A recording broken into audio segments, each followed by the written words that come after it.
stomping through the pines. Aliens sending secret signs. EVPs in the dead of night. Ghosts dancing in the pale moonlight. Paranormal for what we bring it to ya. Truth behind the veil, gotta pursue ya. Talking about the strange, the freaky, the weird. Fearless, we dive wherever you see it. Portal opens in the woods so deep. Creatures crawl from a timeless sleep. Lights in the sky, they flicker and blaze. Signals from beyond these earthly days. All right. Well, hello, everybody out there. Hey, everybody. How you doing? Hope everybody's had a good week. It's been hot here. Yes. Very, very hot. Very, very hot. Yeah. Felt like I was going to melt a couple of times. It was 90 something today. Well, I thought it was supposed to get cooler. Yeah. Maybe not. They're lying. They're lying. Should have brought my shorts. I'd have jumped in your swimming pool. Yes. Hey, a couple of weeks ago, I came home for lunch and Michelle had my shorts ready and I jumped in the pool for lunch. We got a good story tonight, don't we, Jason? Yes, we do. Good story. This is a Loudon, Tennessee story. Hey, baby girl. Hey, Michelle. Hey, baby girl. Hey, Shell. Stephen Watson Steven. in the house. What's up, everybody? You did make it. Thank you. This story is about the Loudon County courthouse. And so it's a really good story. True story. A true story. Absolutely true. And a really good friend of ours that runs a ghost tour here in Loudon, Mr. Bo Carey, is kind of where we heard the story first time, wasn't it? Yeah, Bo, he told the story. He tells a story in his ghost tour. Not quite like all that information we've got, but right. But he does tell the story. He does. Yeah. It's the story of Andy Taylor's hanging. Who wants to hear about that? Yes, I do. Hey, we're going to do something a little different too. We're going to put a little music in the background to make it more intriguing. See, tell me if you can hear it. Yeah, let us know if you can hear that.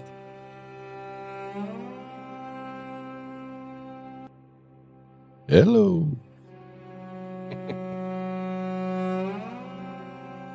8 degrees cooler today. Woo. That's true. That humidity moves out, it will be a lot better. Oh, yeah. But it feels like an oven outside. Can everybody hear the music? Yeah. Oh, yeah. That's good. Okay. All right. So we're going to make a dramatic reading. Yeah. Dramatic. Story of Andy Taylor's hanging in Loudon County, Tennessee, occurred on November 23rd, 1883. It's a dramatic and somber tale, branded by local newspapers as one of the boldest and most atrocious crimes in the state's history. It's a narrative that culminates in a public execution and intriguingly echoes through the halls of the very courthouse where his fate was sealed. Steve says very spooky. You like that music? Yeah. So the tragic saga begins with Andy's older brother, John Taylor. On February 21st, 1881, it happens in Chattanooga. John kills James Fletcher during an argument sparked by Fletcher's remark about John carrying a pistol. Is that not crazy? Yeah. What year was this? 1881. You're carrying a pistol.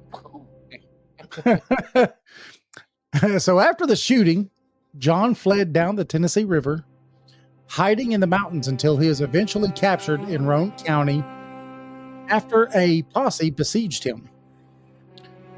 Now, John was convicted of manslaughter and sentenced to 10 years, a verdict he appealed to the state Supreme Court in Knoxville. However, his journey to appeal took a violent turn in September 14th, 1882. So while being transported by train to Knoxville, guarded by Hamilton County Sheriff W.T. Cate and Deputy Sheriff John J. Conway, John's brothers, Bob and Andy Taylor, who were also on this train, initiated a chaotic escape. Bob shot and killed Deputy Sheriff Conway and fired at Sheriff Cate, who was charging into the scene. I shot the sheriff, but I did not shoot the deputy. Despite being handcuffed, John seized the deputy's pistol and joined Andy in shooting the sheriff, who also died after firing one shot, wounding John in the wrist. Now, the three brothers escaped the train and vanished to the hills between Loudon and Kingston. They forced a physician to treat John's wounds and acquired cartridges from several stores before retreating into the dense forests. Now, eventually, Bob Taylor separated from John and Andy, who then traveled cautiously towards Alabama, moving only under the cover of darkness. Sounds interesting. Very interesting. So we're going to pick up at the capture. Mm-hmm. After the deaths of his two brothers, a scarcely 20-year-old Andy became despondent and contemplated suicide. He ended up working on a farm in Kansas where he again attempted to shoot himself, but was prevented. Law enforcement, including sheriffs from Hamilton and Loudon counties, eventually tracked him down and apprehended him due to intense public fervor in Chattanooga and fears of a lynching. Andy was initially taken to Nashville and then, by order of the governor, William B. Bate, incarcerated in Williamsburg, Kentucky.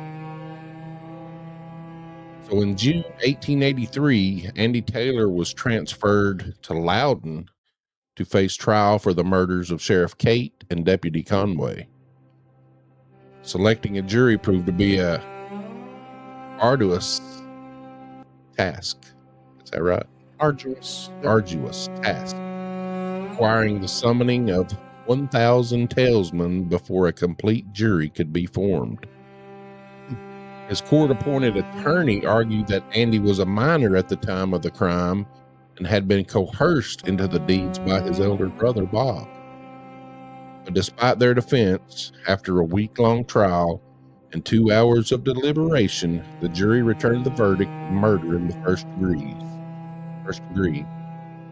His lawyers appealed to the Supreme Court, but the lower court's findings was upheld. And I think, as Bo tells it, the judge, when he sentenced him, slammed the hammer down and said, "You shall be hung by the neck until you are dead, dead, dead." Yes. Now, Andy Taylor was sentenced to die on November 23rd, 1883. He was transferred back to Loudon to face the gallows, which were erected on the Loudon County Courthouse lawn. And if you go on any of his tour, it will take you to the very spot. Oh, yeah. This would be the first and last public hanging in Loudon County. Now, Taylor maintained an indifferent and composed demeanor until the very end, refusing to see any minister and declaring he would die like a man. His final words were profane, and his conduct in the gallows was described as wonderful and unparalleled in the annals of crime, and fully in keeping with his desperate nature and atrocious deeds. The trap was sprung at 3:15 p.m. He was dead within 9 minutes and cut down at the 27-minute. Now, approximately 1,500 people witnessed his execution. After being cut down, Andy Taylor's body was placed in a coffin for shipment to his mother.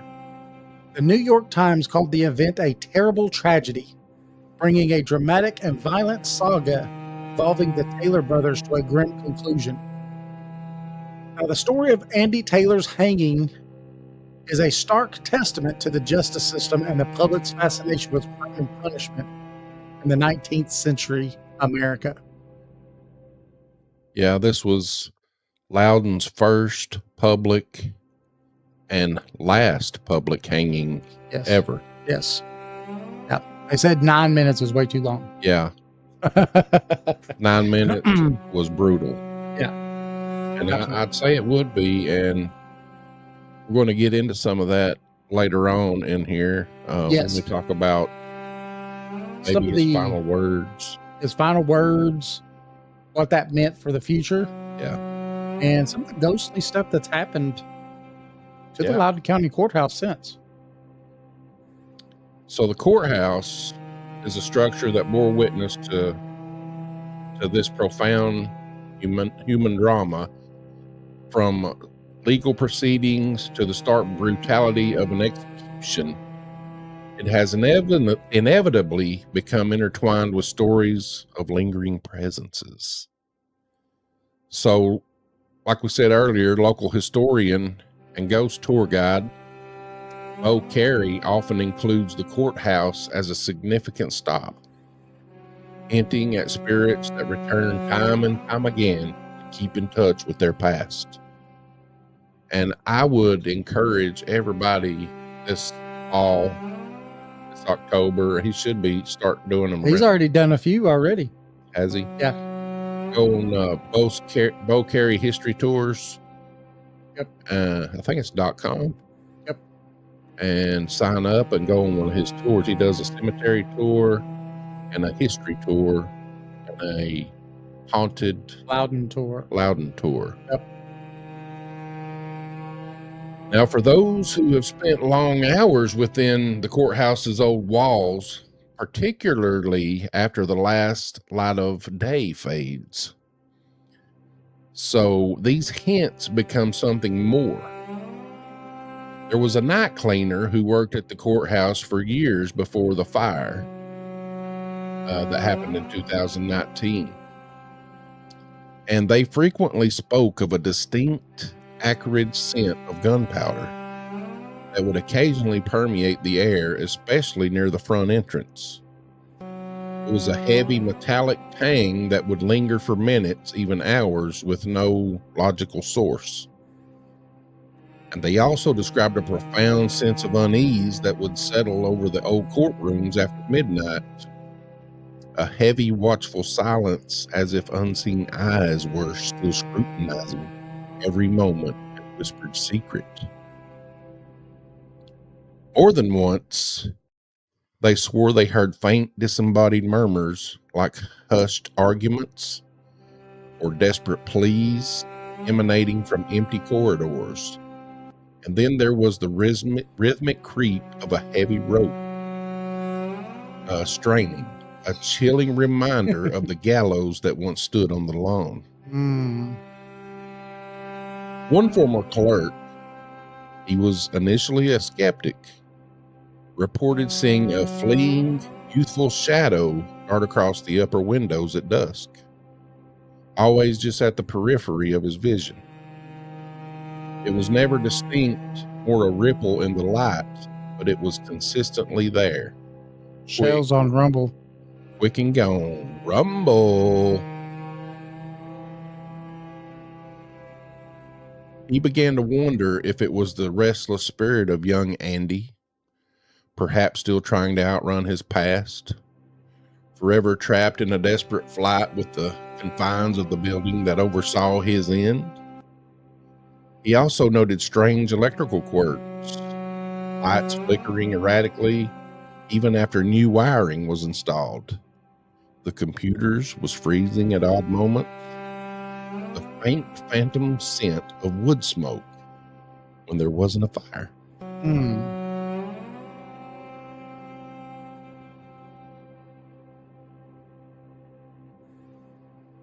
So, the fact that Andy Taylor was publicly hung on its lawn, that the building itself has experienced a destructive fire, certainly contributes to the kind of grim history that paranormal investigators often associate with hauntings. Many believe that strong emotions, violent deaths, or significant historical events can leave residual energies or even full-blown apparitions. Now, the years rolled on, and the Loudon County Courthouse continued its daily grind of justice until the night of April 23rd, 2019. An inferno roared to life within this historic Loudon County Courthouse. The blaze was fierce, consuming the old building with a terrifying speed that baffled even veteran firefighters. Witnesses spoke of an odd, acrid smell, unlike typical smoke, and a heat that seemed almost supernatural in its intensity. The cause was elusive, baffling investigators. Was it arson? Wiring fault? But there was nothing conclusive that emerged from this. Could have been from a silent curse. This is yours, isn't it? No. From a silent curse from Andy Taylor's last moments. A raw, visceral need for vengeance that had lain dormant for 136 years. Now, could the very building that had condemned Andy Taylor have been marked by his last breath? I think so. As Bo Carey tells it, before he died, when we said that he had cursed, used profanity. A lot of that profanity was at Loudon County itself. Yeah, I couldn't and he cursed Loudon itself. I couldn't find his exact words because at the time they didn't print them in the paper, or they just said it was profanity. Right. But he had literally cursed Loudon. And some believe that it was really close to the time that he died that this fire happened. Yeah. It was 136 years and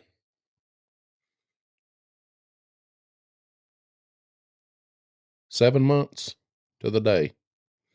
Yeah, and what's funny is the day is exact. Yeah. The day is exactly, but the month is off. Yeah. And another thing, thank you, Stephen. He says, very interesting. He says, loving the music, actually. Oh, right. One thing that Bo talks about in it too that I find interesting is, like we mentioned a little bit, where, some of the people that work there and stuff, but there was one that he talks about. These were people that were there at nighttime cleaning the place. And they often had doors that would be unlocked that were supposed to be locked, that they know that they locked. Lights would turn off and on by themselves. He said that on their very last day, they put in their notice and they was like, we're not coming and cleaning this place no more.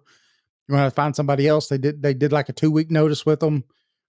And on their last day, when they closed everything up and locked everything up, as they were driving across the bridge, they looked back and one of the lights came on. And people that are driving up and down the road, and even some of the shops that are across the street from there, say sometimes at nighttime when there's no one there, those lights will turn on. Yeah. For no reason.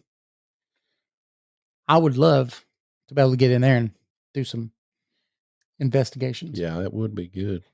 We need to see if Bo could make that happen. Maybe.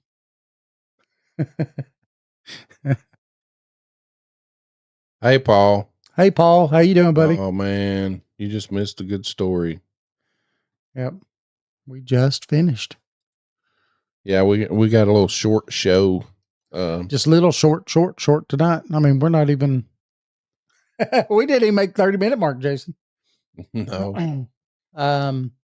Shell says, oh, we need to do that.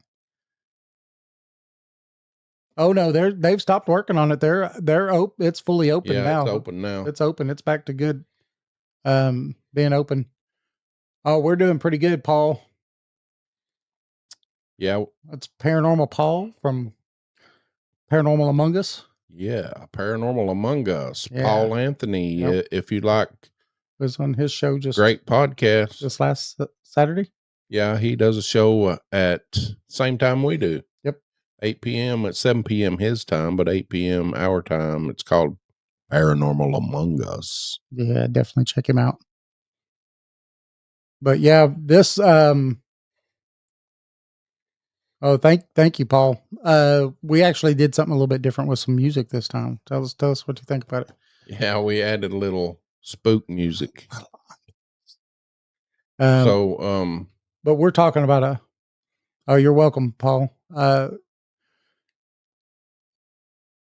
This what's cool about this story is that it is a Loudon story, you know, and it's about a mile away from here. yeah, literally, we could walk there. I don't know if I'd want to. I'd rather drive. But I'd ride a horse, but I wouldn't yeah, walk. I ain't got a horse, so I guess I'd have to drive. But downtown Loudon does have quite a bit of history, Hmm. and in the cemetery, when you do that cemetery tour that Bo does, he talks about a couple of other lynchings that were there. These were unsanctioned lynchings Yeah. because that road right there used to be the one that went all the way. That was the main thoroughfare. Well, they had a place right behind the graveyard here that was called the lynching tree. Yep. You remember that? Yep. Yep. And they hung a few people there. Overly overstoked Oscars ask, are there any stories where the lights go out instead of lights turning on? Yeah, they said that. What was funny is that it would do all kinds of different things would happen. So lights would turn off, turn on. They would have doors that would lock or doors that were supposed to be locked that were unlocked. And the people who just walked out of those had locked them before.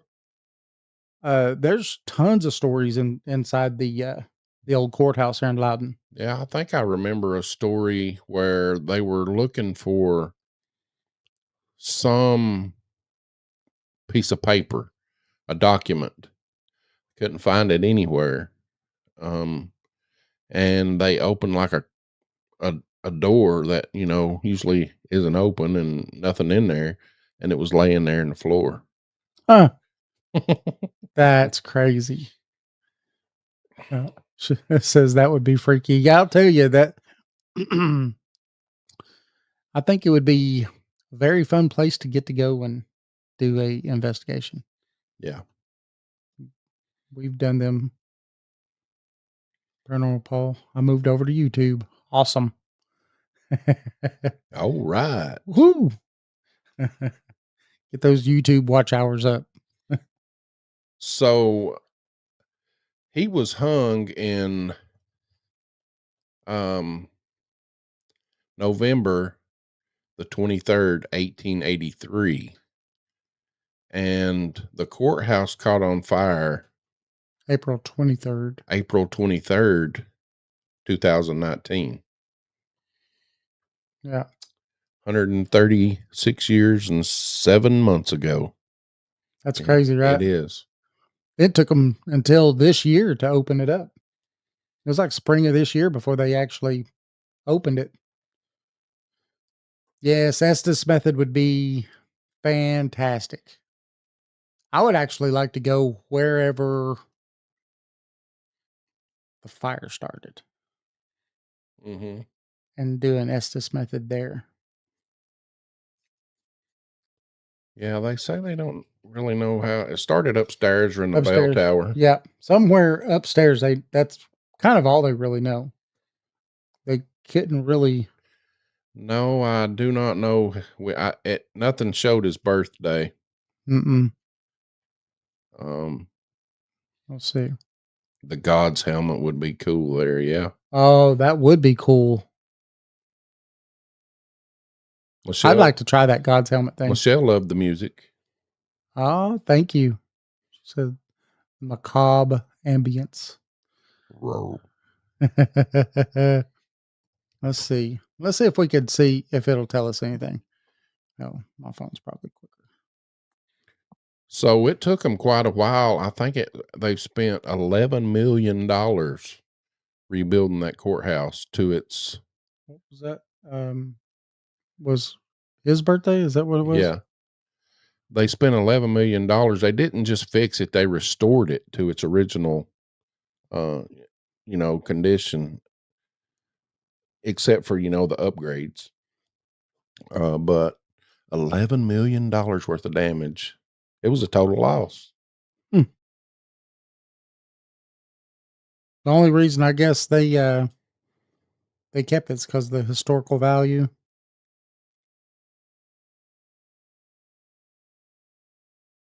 Let's see. Oh wow.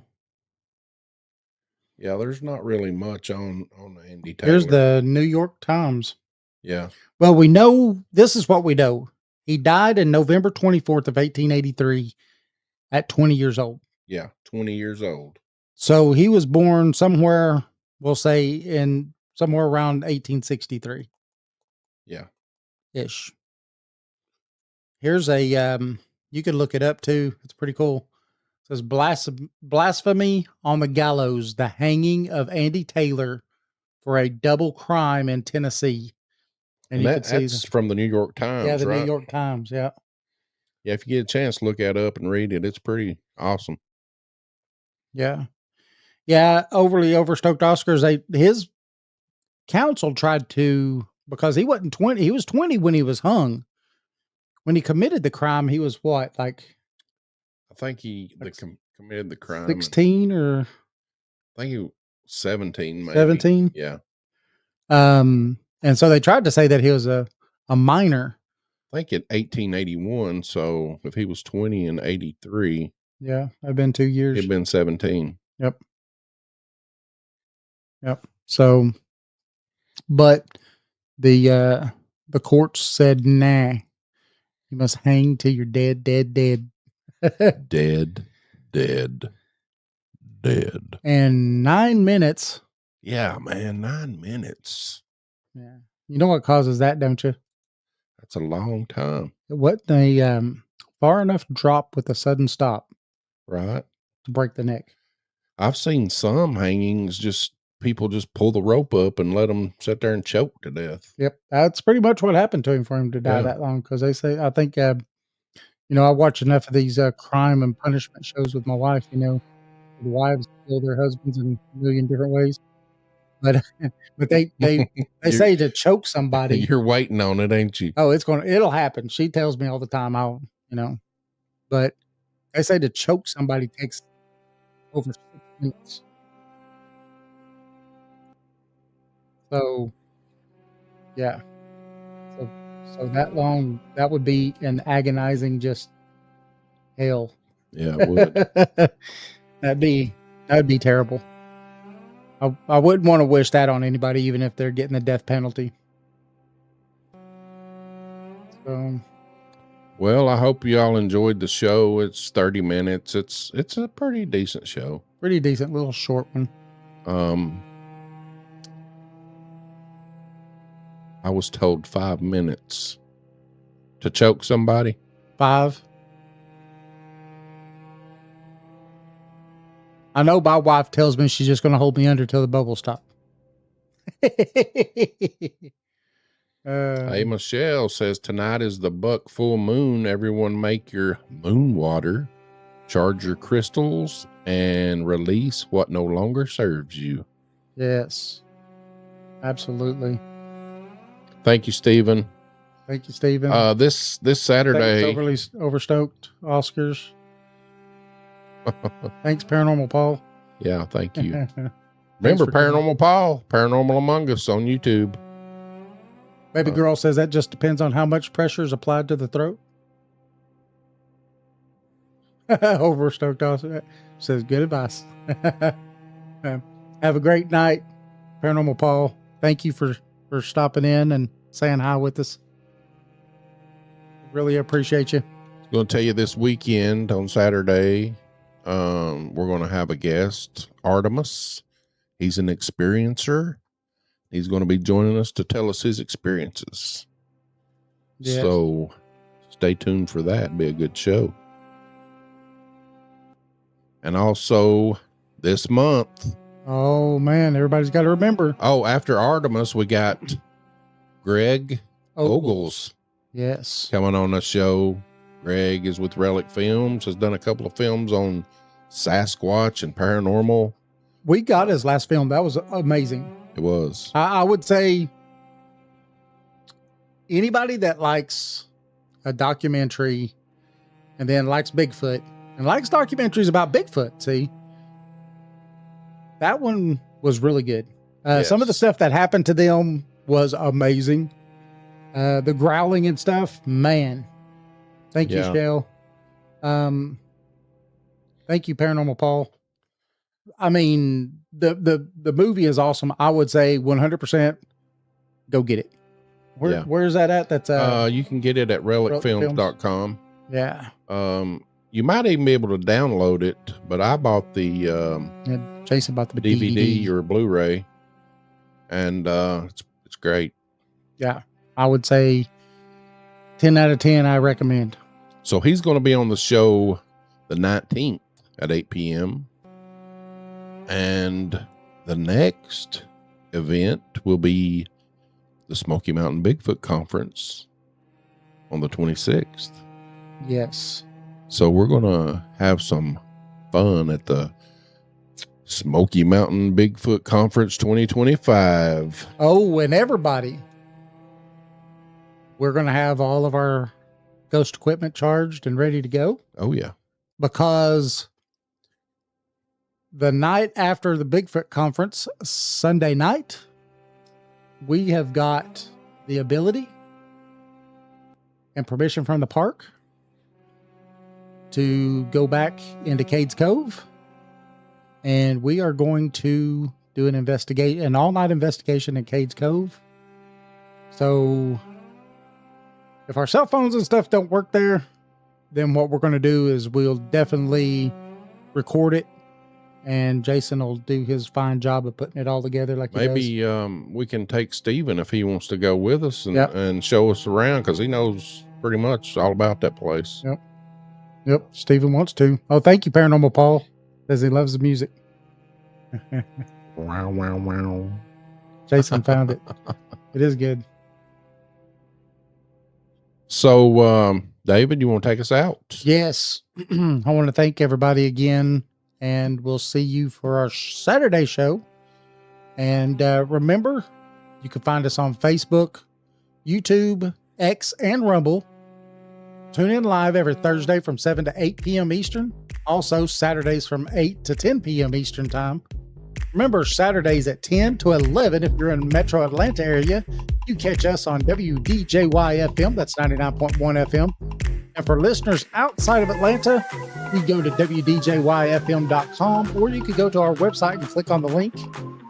Remember, we're also on Space Radio and all major podcast platforms. We have a book out right here. East Tennessee Hauntings and Lore Edition 2. East Tennessee Hauntings and Lore Edition 2. It is available on Amazon or on our website at paranormal411.org. Join us. Join us. We appreciate everybody for stopping in, and see you this Saturday for our great guest. Oh, yeah. We'll see you Saturday. Don't want to miss it. Thank you.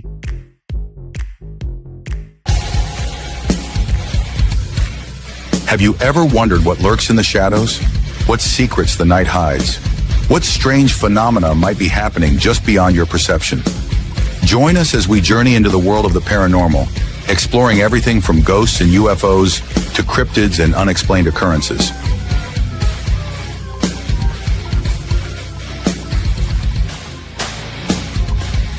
From haunted houses to all things paranormal, join us in the search for the truth behind the veil. Welcome to Paranormal 411.